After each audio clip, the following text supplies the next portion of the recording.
আজ খুব টায়ার্ড লাগছে। তুমি তো রোজই টায়ার্ড। যাব বাবা, কি হলো আবার? কিচ্ছু না। আরে বলো বলো, আবহাওয়া গরম বলে মনে হচ্ছে। মহারানীর কি মানভঞ্জন করতে হবে নাকি? করতে হবে না। কোনোদিন তো একটু বেড়াতে নিয়ে যাওয়ার সময়ও হয় না তোমার, শুধু কাজ আর কাজ। কি মুশকিল, আমি কি বারণ করেছি নাকি তোমায়? কোথায় যাবে বলো না, আমি তো যাব। আমি যাচ্ছি তো। ছাড়ো, তোমায় আর কোথাও নিয়ে যেতে হবে না, আমি খালি রান্নাই করে যাই। এ তো মহা বিপদ। ঠিক আছে ঠিক আছে, তুমি রেডি হও, আমি দেখছি কোথায় যাওয়া যায়। আচ্ছা চলো তাহলে আজ একটু শান্ত ভ্রমণ করে আসি। তাহলে কিন্তু আমি চাইনিজ খাবো। আচ্ছা সে দেখা যাবে খুন, আগে চলো তো। যাও যাও যাও, রেডি হও। যাচ্ছি। একই মাসের শেষ, তার উপর অহেতুক খরচা, না করে উপায়ও নেই। আবার কি বলছো গো? আমি? আমাকে বলছো? তুমি ছাড়া এখানে আর কি আছে শুনি? না মানে ভাবছিলাম কোন রেস্টুরেন্টে যাবে। কেন, যেখানে যাই? এমন করছো যেন কিছুই জানো না। সেই 369 ধাবা, ওখানেই যাবে? হ্যাঁ, তবে না তো কি। ঠিক আছে ঠিক আছে। আমার গলাটা যে বেশ ধারালো ছুরি দিয়ে কাটবে সে আমি আগেই পূর্বাভাস পেয়েছি। না না, বাঁচতে গেলে কিছু একটা ব্যবস্থা করতেই হবে। কি হলো, চলো। হ্যাঁ হ্যাঁ যাচ্ছি। স্কুটার নিয়ে গিয়ে যেতেই পাড়ার মোড়ে একটা ফুচকার গাড়ি দেখতে পেলাম। এটাই সুযোগ। ওই দেখো ইপসিতা, ফুচকা বসেছে, খাবে? লুকিং গ্লাসে দেখলাম ইপসিতা আমার দিকে ভ্রু কুঁচকে তাকিয়ে আছে। না মানে বলছিলাম খাবে কি না, ওই অনেকদিন খাওনি তো ফুচকা, তাই। আর চাইনিজ? হবে হবে, ওটাও হবে। ঠিক তো? আরে হ্যাঁ রে বাবা, খেতে হবে না তোমায় ফুচকা, আমার বলাই ভুল হয়েছে।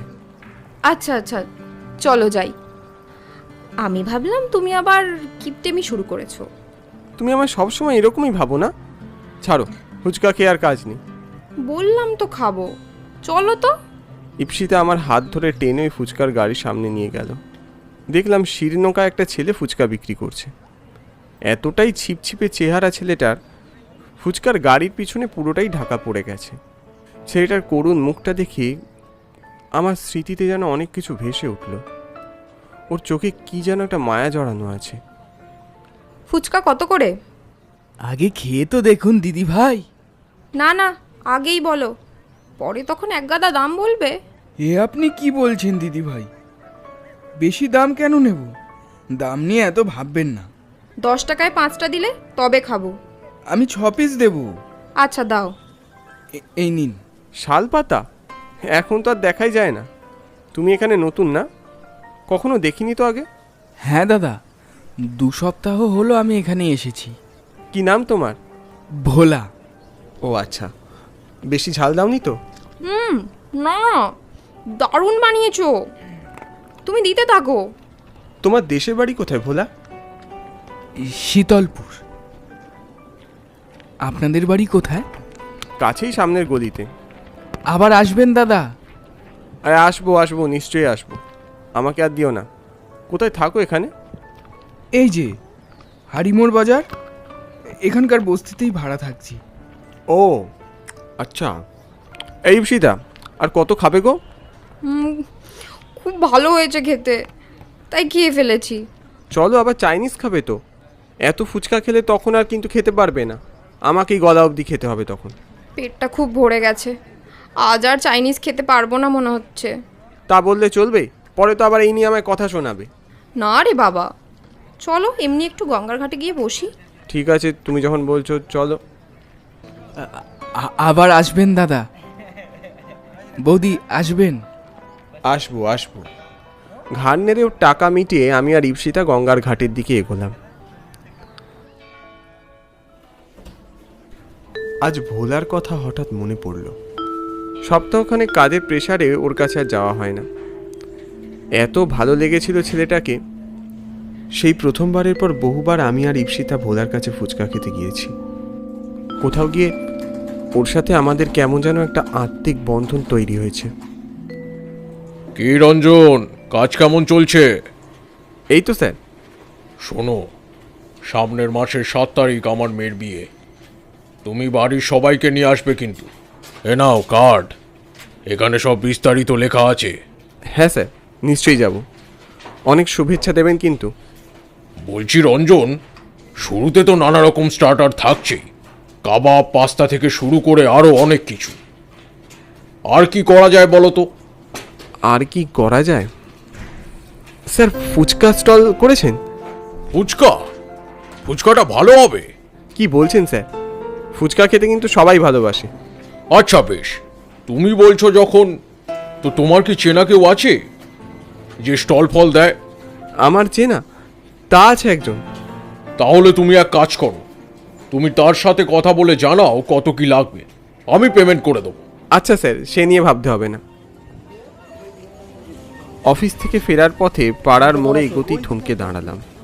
ভোলার ফুচকার গাড়িটা দেখতে পেলাম না, বরং যে বাড়ির সামনেও দাঁড়াতো সেখানে একটা ক্যাফে হয়ে গেছে। আশ্চর্য, ছেলেটা গেল কোথায়? কি হয়েছে ওর? কোনো উপায় না দেখেও যেখানে ভাড়া থাকে সেখানেই গেলাম ওর খোঁজ নিতে। একটা লোককে দেখতে পেয়ে তাকেই জিজ্ঞেস করলাম, বলছি দাদা, ভোলা এখানেই থাকে তো? ও তো এখানে থাকতো, এখন ভাড়া উঠে গেছে। 4-5 দিন আগে তো দেশের বাড়ি চলে গেছে। সে কি? কেন হঠাৎ? শরীর টরীর খারাপ নাকি ওর? নাকি বাড়ির কারোর কিছু? অত শত জানি না, তবে শরীর খারাপ নয় বলেই মনে হয়। কি একটা ঝামেলা হয়েছিল শুনেছিলাম। ঝামেলা? আচ্ছা, ওর ফোন নাম্বার পাওয়া যাবে? ফোন নাম্বার তো নেই, তবে ওর বাড়ির ঠিকানা আছে। লোকটা ঘর থেকে একটা কাগজ এনে আমার হাতে দিল। এতে ঠিকানা লেখা আছে। মনটা খুব চঞ্চল হয়ে উঠল ভোলার কথা ভেবে। তাই দেরি না করে দুদিনের ছুটি নিয়ে বেরিয়ে পড়লাম ওর গ্রামের উদ্দেশ্যে। ইপসিতাও জেদ ধরল যে ও আমার সাথে যাবে। মধুবনী স্টেশনে যখন নামলাম তখন দুপুর গড়িয়ে বিকেল হয়ে গেছে। তারপর আরও ঘন্টা দেড়েক বাসে চেপে অবশেষে ভোলার গ্রামে এলাম। একজন লোককে ভোলার কথা জিজ্ঞেস করতেই উনি আমাদের ওর বাড়ি অবধি পৌঁছে দিলেন। বাড়িতে ঢুকতেই একজন মহিলা আমাদের দিকে এগিয়ে এলেন। কে আপনারা? ভোলা আমাদের চেনে। ও কি ঘরে আছে? আছে তো, ঘরে শুয়ে আছে। ভোলা, ভোলা, দেখ বাবা কারা এসেছে। আপনারা যান না, ও ঘরেই আছে। ঠিক আছে। ঘরে ঢুকে দেখলাম একটা চৌকিতে মাথায় হাত দিয়ে শুয়ে আছে ভোলা। ভোলা? আমার ডাক শুনেও চমকে উঠল। আপনারা এখানে? কি ব্যাপার? তুমি ওখানে সব পাঠ চুকিয়ে দিয়ে এখানে চলে এসেছো? কি ব্যাপারটা কি? কি করব দাদা, যে বাড়ির সামনে বসতাম সেই বাড়ির মালিক এসে আমাকে উঠে যেতে বলে। প্রথমে আমি তেমন গুরুত্ব দিইনি, কিন্তু দিন কয়েক পর আরও বড় ঝামেলা বাঁধে এই নিয়ে। আমি আর এসব ব্যাপারে থাকতে চাইনি, তাই চলে এসেছি। তাহলে কি করবে বলে ভাবছো এখন? আর কি করব দাদা, কিন্তু ওখানে আর ফিরে যাব না। তা বলতে চলবে না তো। ফিরতে তোমায় হবেই। তোমার ব্যবসা দাঁড় করানোর সব দায়ভার আমার। যাও, জিনিসপত্র গুছিয়ে নাও, আমরা কিছুক্ষণের মধ্যেই বেরোবো। ইপসিতা আমার হাত টেনে ধরল।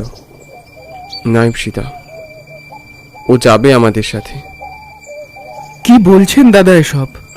আমি তোমার বড় দাদার মতো, আমার আদেশ তুমি অমান্য করতে পারো না। ভোলা মুখ নিচু করে রইল। ঠিক আছে, আমি যাব। আপনি এত দূর থেকে এসেছেন আমার জন্য, তার মান আমি রাখব। আপনারা একটু অপেক্ষা করুন, আমি এক্ষুনি আসছি। পাগল টাগল হয়ে গেলে নাকি?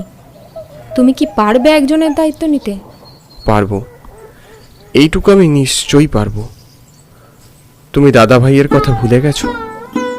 ওকে হুবহু দাদার মতো দেখতে। দাদাকে আমি সেই ছোটবেলাতেই হারিয়েছি, 10 বছর বয়সে।